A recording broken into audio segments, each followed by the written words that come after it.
ప్రభువైన యేసుక్రీస్తు నామములో మీ అందరికీ కూడా నా హృదయపూర్వకమైన వందనాలు తెలియజేసుకుంటున్నాము. ఆహ్, చాలా సంతోషమండి. ఈ సంవత్సరంలో చివరి ఆదివారాన్ని దేవుడు మనల్ని ఇలా సజీవులుగా ఉంచి, దేవుని సన్నిధానంలో ఆరోగ్యాన్నిచ్చి, దేవుని మాటలు, దేవుని సన్నిధిని అనుభవించటానికి, ఆయన మాట్లాడితే వినటానికి ఇచ్చిన అవకాశాన్ని బట్టి దేవుణ్ణి స్తుతించుతూ, దేవునికి కృతజ్ఞతాస్తుతులు చెల్లించుకుంటూ, మరి ఈ సమయంలో బయట ప్రపంచంలో చూచినట్లయితే ఎంతోమంది ఎన్నో ఇబ్బందులకి గురైన వారున్నారండి. ఎంతో అనారోగ్యానికి గురైన వారున్నారు. ఎన్నో ప్రమాదాలకు గురైన వారు గూడా ఉన్నారనమాట. మన సమయాన్ని ఎప్పుడు గూడా మనకి దేవుడిచ్చిన సమయాన్ని బట్టి మనం ఎప్పుడూ ఆయనకి మొదటి స్థానాన్ని ఇస్తే మనకన్ని విషయాల్లో గూడా ఆయన కృపాహస్తం మనకు తోడుగా ఉంటది. మరి ఈ సంవత్సరం అంతా కాచి కాపాడాడు. మరలా మరి ఒక 2, 3 రోజుల్లో మనము నూతన సంవత్సరంలోకి అడుగు పెడతాం కాబట్టి దాని గురించి తర్వాత మాట్లాడుకుందాము. నేను ఒక హ్మ్, ఒక ఒక విషయాన్ని ఒక ఒక కొటేషన్ చదివాననమాట. అది కొంచెం నాకు బావుందనిపించింది. ఆ మాటను గూడా చెప్తాను. రోడ్డు పైనున్న అరవని కుక్కకు, అలాగే మౌనంగా ఉండే వాడికి దూరంగా ఉండాలంటండి. రోడ్డు పైన ఉన్న అరవని కుక్కకు మౌనంగా ఉండే వాడికి దూరంగా ఉండాలంట. ఎందుకంటే మొదటదేమన్నా కరిచి చంపేస్తదంట. మౌనంగా ఉండేవాడంట సమయం చూసి దెబ్బ కొడతాడంట. చావు కన్నా ఘోరంగా ఉంటదంట ఆ దెబ్బ. కాబట్టి దూరంగా ఉండటం అలాంటి వారికి మంచిదని ఒక కొటేషన్ చెప్పబడిందనమాట. కొంతమంది గలగల్లా మాట్లాడతారు. వాళ్ళది వేరుగా ఉంటుంది. చాలా సైలెంట్‌గా ఉంటారు. దేనికైనా వాళ్ళు ఇంతే. నేనెప్పుడో ఏదో చూశాను. అలా మౌనంగా ఉంటే ఒక అమ్మాయి, "ఏంటి మీ నాన్నకి యాక్సిడెంట్ అయిందిగా అలా కూర్చున్నావంటే, లోపల ఎంత బాధపడుతున్నానో తెలుసా?" అంటదనమాట. ఇంకోటి చూసి నవ్వుతున్నారందరూ. అమ్మాయి కూడా సైలెంట్‌గా కూర్చుంది. "ఏంటి అందరూ నవ్వుతుంటే నువ్వు నవ్వట్లేదంటే, లోపల ఎంత నవ్వుతున్నానో తెలుసా?" అని అనటం చూశాననమాట. అది చూసి నాకు గూడా ఆశ్చర్యం వేసింది. అలా వీళ్ళతో చాలా డేంజర్ అంట. అది కాకుండగా ఈ భూమి మీద జీవించే అవకాశము మనకి అవకాశం ఇచ్చాడు అంటే దేవుడు, మనం ఎలా జీవించుతున్నాము, లేకపోతే ఎన్నో జీవరాశులతో పాటు గూడా మనకి అద్భుతంగా మానవ జీవితాన్ని వాటికి లేని ఆధిక్యతను మనకిచ్చినప్పుడు, మనము ఎలా జీవించుతున్నామనేది అసలు మనల్ని ఎలా జీవించమన్నాడు దేవుడు అనేది మనం పరిశీలించటం మానేసేసి, మన కుటుంబం మనల్ని పంపించాక దాని గురించి మర్చిపోయి, మనం ఏం చేస్తూ ఉంటామంటే, మన కుటుంబ వ్యవహారాల్లోనూ, మన విషయాల్లోనూ వచ్చే సమస్యలను బట్టి మనకొక రకమైన మైండ్ సెట్ వచ్చిద్దనమాట. ఇప్పుడు ప్రపంచంలో 2 రకాల వారు మన చుట్టూ ఉంటారంట ఎప్పుడు. ఎవరంటే, ఒకళ్ళు పాజిటివ్ మైండ్ కలిగిన వారు, ఒకళ్ళు నెగెటివ్ మైండ్ కలిగిన వారంటండి. పాజిటివ్ మైండ్ కలిగిన వారు గనక మనతో సహవాసం చేస్తే మనకన్నీ కూడా మంచి జరిగిద్దంట. నెగెటివ్ మైండ్ వారుతో మనం సహవాసం చేస్తే నేను చెప్పక్కర్లా, వివరించక్కర్లా. ఆ నెగెటివ్ అనేదే మనలోకొచ్చేస్తదంట. వాళ్ళకున్నదంతా మనకొచ్చేసి ఇక ప్రతి దాన్ని మనము ఏ కోణంలో చూస్తామండి? నెగెటివ్ కోణంలో చూస్తాం. ఎప్పుడైతే ఆ నెగెటివ్ కోణంలో చూస్తూ ఉంటామో అన్ని విషయాల్లో కూడా మనము ఇబ్బందిగానే కొనసాగుతూ ఉంటామనమాట. అదే కొంతమంది వ్యక్తులు చూస్తే, కొంతమంది వాళ్ళు అడుగు పెడుతూనే ఏమంటామంటే, అమ్మ భలే! తనొచ్చిందంటే మంచి మాటలు చెప్పిద్ది, అందరిని సంతోషపెట్టిద్ది, అసలు మనకి లేని సంతోషం గూడా వచ్చిద్ది అని మనం ఆ మాటలు వింటూ ఉంటామా? కొంతమందొస్తారు. బాబోయ్! ఈవిడొచ్చిందంటే, ఈవిడకున్న బాధలు చెప్పిద్ది, ఈవిడకున్న నెగెటివ్ ఆలోచనలన్నీ మన దగ్గర రుద్దిద్ది, మనకు నేర్పిద్ది. బాబోయ్! ఈవిడకి దూరంగా ఉండాలి అని కొంతమంది అనుకుంటారు. కొంతమందేమన్నా వాటినే తీసుకోవటం వలన చాలా నష్టం ఉంటదని ఒక గొప్ప వ్యక్తి చెప్పిన మాటలనమాట. మనమంట నెగెటివ్‌గా ఉన్న వారికి దూరంగా ఉండాలంటండి. నెగెటివ్‌గా ఉన్న వారిదికి చాలా దూరంగా ఉండటం మంచిదంటండి. అదే పాజిటివ్‌గా ఉండి ప్రతిదీ వారి నోటంట అన్ని దీవెన వచనాలు, సంతోషంగా ఉండమని చెప్పే సలహాలు అవన్నీ కూడా మనకి ప్రోత్సాహాన్నిస్తాయంట. మనల్ని బలపరుస్తూ ఉంటాయంటండి. నేను ఇవి ఒక పుస్తకంలో చదివినప్పుడు నాకు చాలా సంతోషం వేసిందండి. నిజమే కదా! మనం కూడా అలాగే ఉండాలి కదా! ఇతరులకి మనం ఒక ఎనర్జీని ఇచ్చే వారముగా, అంటే ఇబ్బందికరమైన ఎనర్జీ కాదు, సంతోషాన్ని. కొంత మొన్న మధ్య ఒకళ్ళ ఇంటికెళ్ళినప్పుడు కొన్ని మాటలు మాట్లాడుతూ ఉన్నాననమాట. మాట్లాడుతున్నప్పుడు వాళ్ళేమంటున్నారంటే, మనకు తెలియకుండానేనండి మన మాటల్లో ఉన్న ఆదరణ, వాళ్ళకి ఎవరికైతే ఇబ్బందుల్లో ఉన్నారో వాళ్ళు ఎంత ఆదరించబడతారో, ఆ మాట ఎంత ప్రత్యేకంగా ఉంటదో, మనం గనక అలాంటి వ్యక్తుల దగ్గరికెళ్ళి మనం మాట్లాడే మాటల ద్వారా మనం ఖచ్చితంగా తెలుసుకుంటామనమాట. ఆ మాట వాళ్ళకి బాధలున్నాయి. కానీ మాట్లాడి దేవుని గురించి చెప్పి, "ఏం పర్లేదండి. సమస్య తీరిపోద్ది. దేవుడు ఇలాగే ఉంచుతాడా? ఎప్పుడు కాదు కదా! ఈరోజు కష్టం వచ్చిందంటే రేపు ఏదో ఒక మేలు దాచిపెట్టి ఉంచుతాడు. ఈరోజు చీకటొచ్చిందంటే రేపు ఉదయం వచ్చిద్దా లేదా? మనం శుక్రవారం పాఠంలో నేర్చుకున్నాం. మనకి అలాంటి అంటే విశ్వాసం అనేది, మనకున్న క్రైస్తవులో ఉన్న విశ్వాసం ఎలా ఉండాలంటే, ఎంత వర్ణించారంటే గ్రంథంలో, ఈరోజు నైట్ పడుకుంటాం కదా! మనకి అందరికి గూడా రేపు ఉదయము ఖచ్చితంగా వచ్చిద్దా? చీకటొచ్చిద్దా అనుకుంటామండి? ఖచ్చితంగా ఉదయం. మనమున్నా లేకపోయినా ఉదయం వచ్చేసిద్దా? లేతే రేపు కూడా పొద్దున్నే చీకటే పొద్దున్నే 7 8 చీకటిగానే ఉంటదా? ఉదయం వచ్చిద్ది. మన విశ్వాసం గూడా అలా ఉండాలంటండి. అంటే మనం ఎంత బలంగా నమ్ముతాం. అదే కొంతమంది ఏదైనా ఇబ్బంది బాగా సమస్యగా ఉంది. అది నీకు తీరిపోద్దమ్మా అంటే అంతవరకు నమ్ముతామా? రేపు ఉదయం వచ్చిద్ది అన్నంత వరకు అంత విశ్వాసాన్ని మనలో ఉంచుకుంటామా? అందుకనే క్రైస్తవ భక్తి అనేది విశ్వాసంతో కూడిందనమాట. విశ్వాసం మీద ఆధారపడి ఉంది. నమ్మకం. నమ్ముట మీ వంతైతే నమ్మువానికి సమస్తము సాధ్యమేనన్నమాట. విశ్వాసం. విశ్వాసం ఎప్పుడు కలిగిద్ది? వినుట వల్ల విశ్వాసం కలిగి. మనకు ఎవరో ఒక పెద్ద రాసిన మాటలు నేను చదివి మీకు చెప్పాను కదా! మనకి బైబిల్ గ్రంథంలో గూడా ఏమనుంది? వినుట వల్ల మీకు విశ్వాసం పెరిగిద్ది. అవి గూడా ఏం మాటలై ఉండాలి? క్రీస్తు మాటలై ఉండాలంట. అందుకనే యేసుక్రీస్తు వారి కాలంలో కొంతమందిని స్వస్థపరిచినప్పుడు, నేను స్వస్థపరిచాను అని ఎక్కడన్నా అనటం మనం చూస్తామా? కుమారి, నీ విశ్వాసమే నిన్ను స్వస్థపరిచింది తెలుసా? అని మనకి ఎంత పాఠాన్ని నేర్పి మనకొక మార్గాన్ని వేసి వెళ్ళాడో తెలుసండి. నమ్మకం. నమ్మకం అనేది మన హృదయాల్లో మనలో ఉండాలి. మన చుట్టూ ఉన్న వారికి గూడా అలాంటి నమ్మకాన్ని కలిగించే వ్యక్తులుగా మనం ఉండాలన్నమాట. ఇందాక అంటున్నారు గదా అచ్యుతరావు గారు. ఏదో నేను చాప కింద నీళ్ళలాగా భక్తి చేసుకుంటూ పోతాను. నాకు కుదిరినప్పుడు మందిరానికొస్తా. కుదరనప్పుడు నేను ఇంట్లో కూర్చుంటా. లేదు నాకు కుదిరినప్పుడు పరిచర్యలోకి ఏదన్నా సాయం చేస్తా. కుదరలేదనుకోండి చేయలేం గదండీ! ఇదేనా క్రైస్తవ భక్తి అంటే? కష్టమైన, నష్టమైన, చావైన, బ్రతుకైన క్రీస్తులో ఉండాలని దేవుడి యొక్క సంకల్పం. ఈ భక్తి విధానమే వేరండి. బయట ప్రపంచంలో భక్తి వేరండి. ఎలాగైనా చేసుకుపోవచ్చు. అడే జావ్ బడే జావ్ లాగా. మనకున్నప్పుడు, మనకు సమయం కుదిరినప్పుడు వెళ్తాము. మనకున్నప్పుడు డబ్బులుంటే ఇస్తాము. లేదంటే లేదు. లేదు మనం చేయగలిగితే చేస్తాము. చేయలేకపోతే కాముగుంటాం. అలా లేదే. స్టెఫెన్ ఏం చేశాడు? కష్టమే నష్టం గాదు. ప్రాణాలు సైతం గూడా పణంగా పెట్టాడు గదా! దేవుని కొరకు. మీరు అయిన ఎడల మీరు శ్రమ అనుభవించాలంట. దీవెన అనుభవించాలని రాసి ఉంచారండి. ఏదో మనకు అనుకూలంగా కుదిరినప్పుడు భక్తి చేసుకుంటా పొమ్మనమని రాయించాడా? పౌలు గారేమంటున్నారు? బ్రతుకుట క్రీస్తే, చావైతే లాభమే.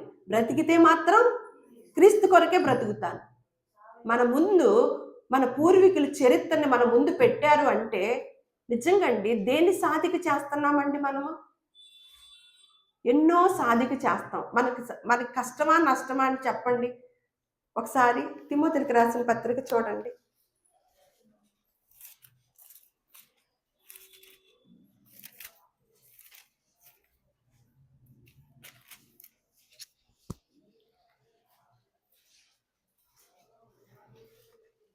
మొదటి తిమోతికి రాసిన పత్రిక 4వ అధ్యాయము 7వ వచనం చదువుతున్నాను. అపవిత్రములైన ముసలమ్మ ముచ్చటలను విసర్జించి దేవభక్తి విషయములో నీకు నీవే సాధకము చేసుకొనుము. శరీర సంబంధమైన సాధకము కొంచెము మట్టికే ప్రయోజనకరమవును గాని దైవభక్తి ఇప్పటి జీవము విషయములోను రాబోవు జీవము విషయములోను వాగ్దానముతో కూడినదైనందున అది అన్ని విషయములలో ప్రయోజనకరము అవును. వాక్యము నమ్మదగినదియు పూర్ణ అంగీకారమునకు యోగ్యము అయి ఉన్నది. మనుషులందరికీ రక్షకుడును మరి విశేషముగా విశ్వాసులకు రక్షకుడునైన జీవము గల దేవుని యందు మనము నిరీక్షణ ఉంచి ఉన్నాము గనుక ఇందు నిమిత్తము మనం ప్రయాసముతో పాటుపడుచున్నాం. తేలిగ్గా పడుచున్నామా? ప్రయాసంతో పాటుపడుచున్నామండి. మనకి మిగతా ఎక్సర్సైజులు డాక్టర్ గారు చెప్తే ఎలా చేస్తామండి? ఆహార నియమాలు, ఎక్సర్సైజులు ఇవన్నీ ఎలా చేస్తాము? డాక్టర్ గారు చెప్పారు, ఇది ఖచ్చితంగా మీరు ఈ నియమాన్ని పాటించండి, లేదంటే మీకు ఈ అనారోగ్యం ఎక్కువైపోతుంది. మీరు ఆహార నియమాలు పాటించండి, మళ్ళా నడక విషయంలోనూ ఎక్సర్సైజుల విషయాల్లోనూ ఇవన్నీ కూడా మీరు పాటించండి, పాటిస్తే మీరు ఆరోగ్యం కలిగి ఉంటారు అని అన్నప్పుడు మనం ఏం చేస్తామండి? డాక్టర్ గారి మాటని బాగా తీసుకుంటామా, నిర్లక్ష్యంగా తీసుకుంటామండి? ఎందుకు తీసుకుంటాము ఆ మాటని? ఆరోగ్యంగా ఉండాలనే కదా తీసుకొని రోజు ఎక్సర్సైజ్ చేసుకుంటామా, సాధిక ప్రాక్టీస్ చేస్తామా? అదంట ఎంతవరకు ప్రయోజనకరం అంటండి? శరీర సంబంధమైన సాధకము కొంచెము మట్టుకే ప్రయోజనకరము అవును గాని దైవభక్తిని కనుక మనం ప్రాక్టీస్ సాధిక చేస్తే అదంట ఎప్పుడు పనికొచ్చిందంటండి? ఇప్పటి జీవము విషయములోను రాబోవు జీవము విషయములోను వాగ్దానముతో కూడినదైనందున అది అన్ని విషయములలో కూడా ప్రయోజనం.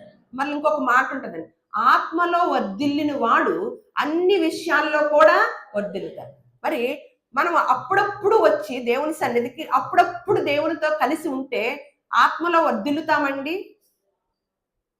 ఆత్మలో వర్ధిల్లాలంటే ఆత్మలను రక్షించే శక్తి కలిగిన వాక్యాన్ని సాత్వికంతో అంగీకరించాలి, వినాలి. నేను భౌతికంగా ఆహారాన్ని ఎంత మట్టుకు తీసుకుని ఎంత పోషకాలు కలిగిన ఆహారాన్ని తీసుకుంటున్నానో ఈ శరీరం బాగుండాలని, ఈ ఆత్మకు కూడా మన ఆత్మను రక్షించే శక్తి కలిగిన వాక్యాన్ని మనము గనక అంగీకరించితే మనం ఎలా ఉంటాము? అన్ని విషయములలో కూడా వర్ధిల్లినట్లుగా ఉంటామంటండి. అలా చాలా సూత్రాలు. అందుకనే మనకి ఒక మాట ఉంటుంది, ఏమనంటే దుష్టుల ఆలోచన చప్పున నడవక. ఇదన్నీ ఎవరు చదువుతారండి? పరిశుద్ధ గ్రంథాన్ని. మొదటి కీర్తన తీయండి. పరిశుద్ధ గ్రంథాన్ని ఎవరు చదువుతారు? మనం చదువుతామా? దీని గురించి తెలియని వారు చదువుతారా?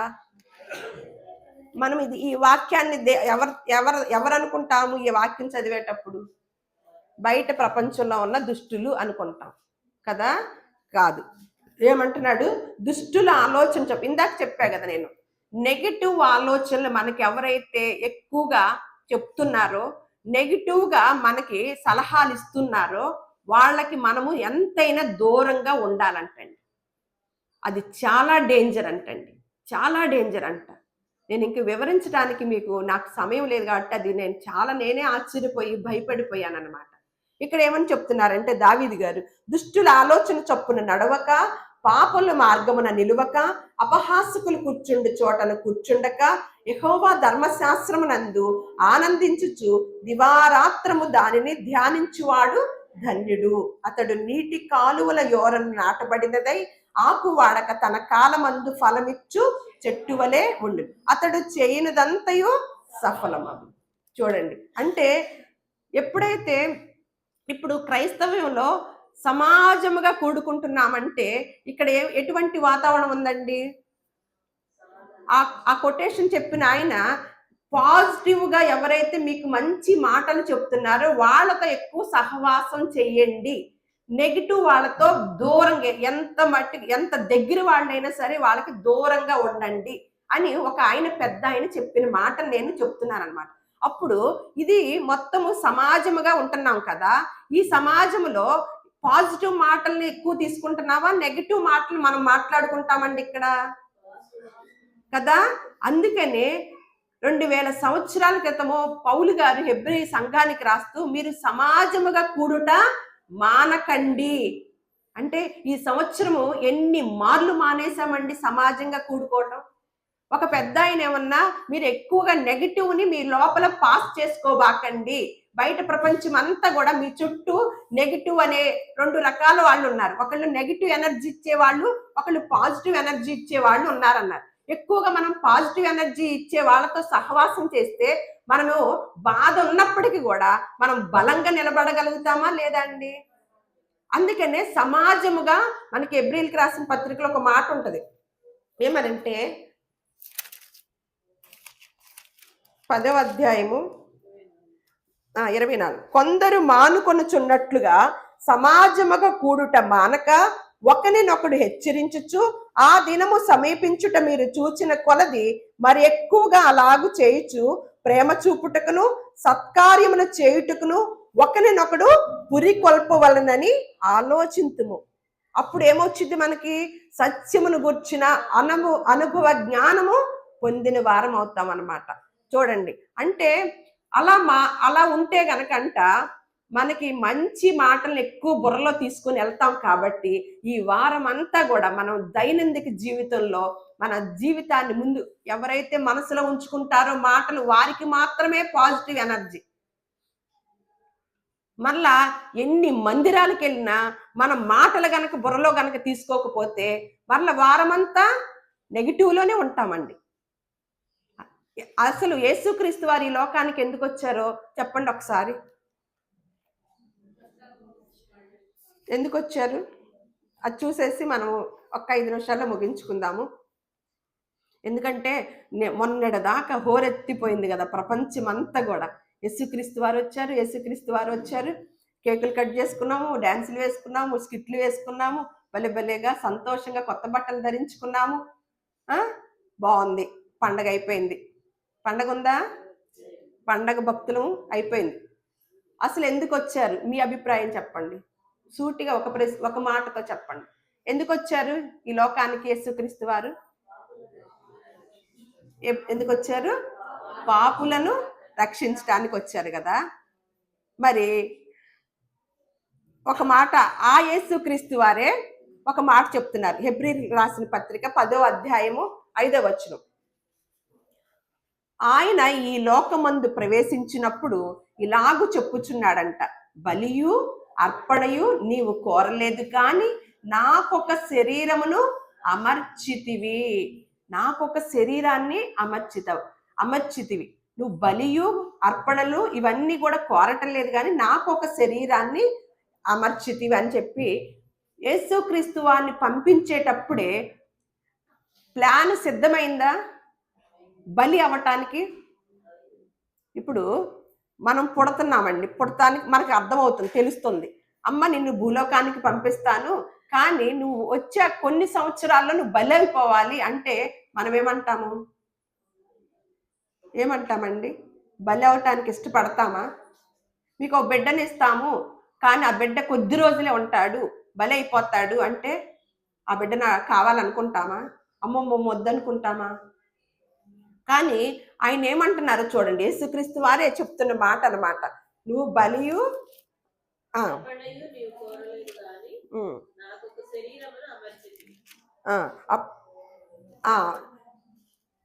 పూర్ణ హోమములను పాప పరిహారార్థ బలులను నీకు ఇష్టమైనవి కావు. అప్పుడు నేను గ్రంథపు చుట్టలో నన్ను గూర్చి వ్రాయబడిన ప్రకారము దేవా నీ చిత్తము నెరవేర్చుటకు ఇదిగో నేను వచ్చి ఉన్నాను. గ్రంథపు చుట్టలో ఏముందంటండి? ఏమంటున్నాడు?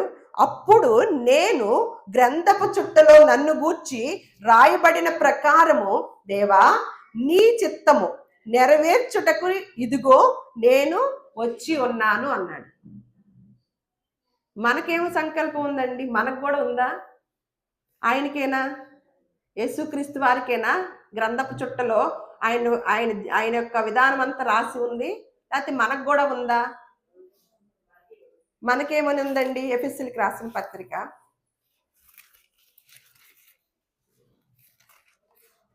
1వ అధ్యాయము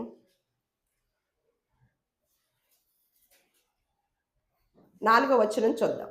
ఎట్లనగా తన ప్రియుని యందు తాను ఉచితముగా మనకు అనుగ్రహించిన తన కృపా మహిమకు కీర్తి కలుగునట్లు తన చిత్త ప్రకారమైన దయా సంకల్పము చొప్పున యేసుక్రీస్తు ద్వారా తనకు కుమారునిగా స్వీకరించుటకై మనలను ముందుగా తన కోసము నిర్ణయించుకొని మనము తన ఎదుట పరిశుద్ధులమును నిర్దోషులమునై ఉండవలనని జగత్తు పునాది వేయబడక మునిపే ప్రేమ చేత ఆయన క్రీస్తులో మనలను ఏర్పరచారు. యేసుక్రీస్తు వారు అన్నారు కదా, ఇదిగో నేను గంధపు చుట్టలో రాయబడిన ప్రకారము నీ చిత్తము నెరవేర్చడానికి నేను వచ్చి ఉన్నానని. మరి మన గురించి ఏమని రాశాడు? ఆయన ఎదుట ఎలా ఉండాలంట? ముందుగా ఎవరి కోసం నిర్ణయం చేసుకున్నాడంట మనల్ని? అస్సలు తెలుసండి ఈ విషయం. మా ఆయన కోసం నన్ను కదా, మా పిల్లల కోసం నన్ను కదా, మా భార్య కోసం నన్ను కదా నిర్ణయం చేశాడు. అవి మాత్రమే తెలుసు కదా మనకి. కానీ ఎవరి కోసం అంటండి? ఈ ప్లాను ఎప్పుడుదండి? జగత్తు పునాది వేయబడక ముందేనండి. యేసుక్రీస్తుల వారి భక్తి అంటే, క్రైస్తవ భక్తి అంటే అమ్మో తేలిక మాత్రం కాదు. తేలిక మాత్రం కాదని మనం ఏదో యథాలాపంగా చేసినా అస్సలు కుదరదండి. మనల్ని భూలోకానికి పంపించిందే ఎందుకంట?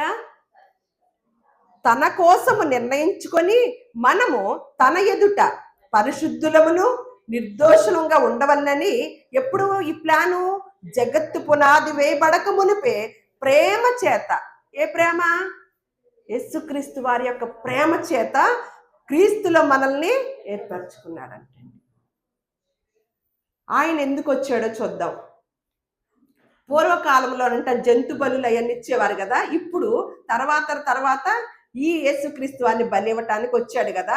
ఇప్పుడు మనం ఏం చేయాలో మత్తయి సువార్త 6వ అధ్యాయం 14వ వచనం చూద్దాం. మత్తయి సువార్త 6వ అధ్యాయము 14వ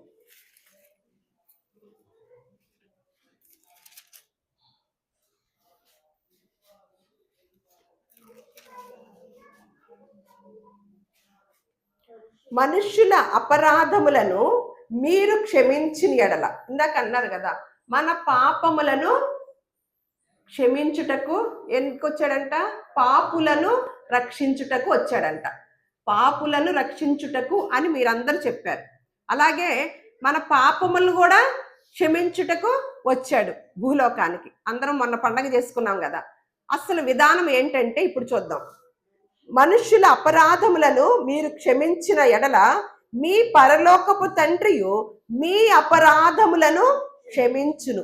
మీరు మనుష్యుల అపరాధములను క్షమింపకపోయిన ఎడల మీ తండ్రియు మీ అపరాధములను క్షమించు. ఇదేంటిరా బాబు? మనకు ఆల్రెడీ పాపులు క్షమించడానికి వచ్చేసాడు. మన పాపాలని, మనం పాపులుగా ఉన్నప్పుడు మనం రక్షించడానికి వచ్చాడు. మన పాపాలని క్షమించేశాడు అని కదా మనకు అందరికీ తెలుసు.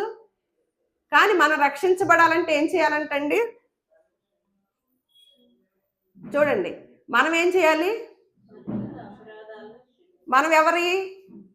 మన ఎదుటి వారి యొక్క అపరాధాలను ఏం చేయాలంట? అందరికి పాపక్షమాపణ ఊరికే వచ్చేస్తుందా? కష్టం లేకుండా. నేను మొదలా చెప్తున్నాను, ఈ భక్తి అంటేనే కష్టం అండి. ఈ భక్తి అంటేనే భయం అండి. ఏం చేయాలంట? ఎంత తంట ఉంటుందో తెలుసండి. మనకి ఇష్టం లేని వ్యక్తుల్ని క్షమించడం అంటే ఎంత కోపం వచ్చిందో తెలుసండి. ఈయనేమో ఎలా చెప్తున్నాడా?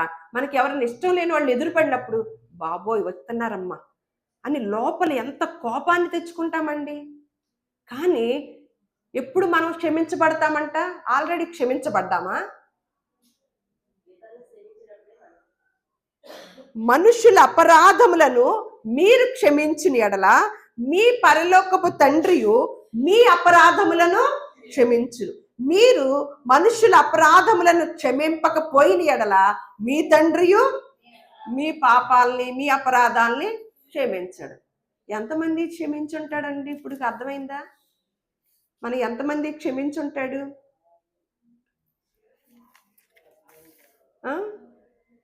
అందుకనే మత్తయి సువార్త 11:28 నేను సాత్వికుడును, నా యొద్ద నేర్చుకొనుడి, అప్పుడు మీ ప్రాణములకు విశ్రాంతి దొరుకును.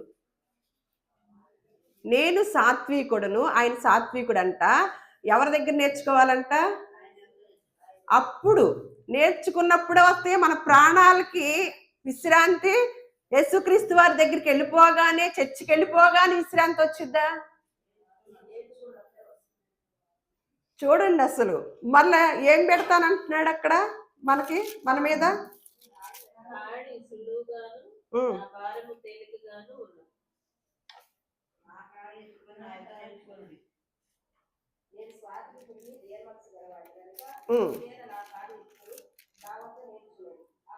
అందుకని ఏమంటున్నాడు?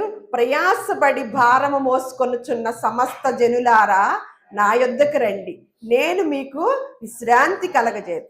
ఆ మొక్క తీసుకుంటాం. ప్రయాసపడి భారాన్ని మోస్తున్న సమస్త జనులారా నా యొద్దకు రండి, మీకు విశ్రాంతి కలగజేస్తాను. ఇందులో లాజిక్ తెలుసా అండి? మనం ఏం చేస్తాం? పై ముక్కను తీసుకుంటాం. అబ్బా అబ్బా అబ్బా విశ్రాంతి, యేసుక్రీస్తు వారి దగ్గరికి వెళితే విశ్రాంతి వచ్చిందంట. అమ్మ, నేను ఇంట్లో ఎంత ప్రయాసపడుతున్నాను, ఈ మనుషులతో ఎంత ప్రయాసపడుతున్నాను, ఎంత టెన్షన్ పడుతున్నాను, ఇంట్లో వాళ్ళ పండు పెట్టలేక, ఇంట్లో వాళ్ళ గోల పడలేక, అబ్బా చర్చికన్నా వెళ్తే ప్రశాంతంగా ఉంటుంది. ఎందుకంటే ప్రభువు గారు అన్నారు కదా, ప్రయాసపడి భారం మోస్తున్న సమస్త జనులారా నా యొద్దకు రండి, మీకు విశ్రాంతిని ఇస్తానంటున్నాడు కదా. అమ్మో, ఈ ఇంట్లో గోల కన్నా మందిరంలోనే బాగుంటుందని వస్తే విశ్రాంతి ఇస్తున్నాడండి? ఇస్తాడా? పక్క మొక్క చూద్దాం. నేను సాత్వికుడను, దీన మనస్సు గలవాడును గనుక నీ మీద నా కాడి ఎత్తుకొని నా యొద్ద నేర్చుకోండి, అప్పుడు. మీకు అర్థమైంది ఈ మాట? వ్యవసాయం చేసే వారికి అర్థమైంది. ఈరోజు మన మధ్యకి మంచిగా వ్యవసాయం చేసే వాళ్ళు వచ్చారనమాట. చాలా చక్కగా, చాలా సంతోషము. కాడి, ఎద్దు మీద కాడి పెట్టారంటే రెస్ట్ తీసుకోవటానిక, పని చేయటానికండి? ఇప్పుడు మనము ఏ మొక్క తీసుకున్నాము? యేసుక్రీస్తు వారు చెప్పే మాటలో పై మొక్క తీసుకున్నామా, ఈ మొక్క తీసుకున్నామా? ప్రయాసపడి భారం మోస్తున్న సమస్త జనులారా నా యొద్దకు రండి అన్నాడు. బాగుంది, ఇదైతే బాగుంది. తర్వాత ఏం పెడతాడంట? మీ మీద నా కాడి, నేను మోసేసాను, అయిపోయింది. ఇప్పుడు నేను ఎవరికి పెడుతున్నాను? నీ మీద నా కాడి ఎత్తుకొని ఏం చేయాలి? ఎలా చెప్తారు? రైతు కాడి పెట్టేసి ముళ్ళ పొదల్లోకి వెళ్ళమంటాడా? కాదు కదా. ఎక్కడికి వెళ్ళమంటాడు? నేర్పిస్తాడు. ఎక్కడికి వెళ్ళాలని? పొలం దున్నాలని, పని చెయ్యాలని, కరెక్ట్గా చేసేయాలని, చక్కగా ఉన్న లైన్గా దున్నాలని ఏమి నేర్పిస్తాడు రైతు?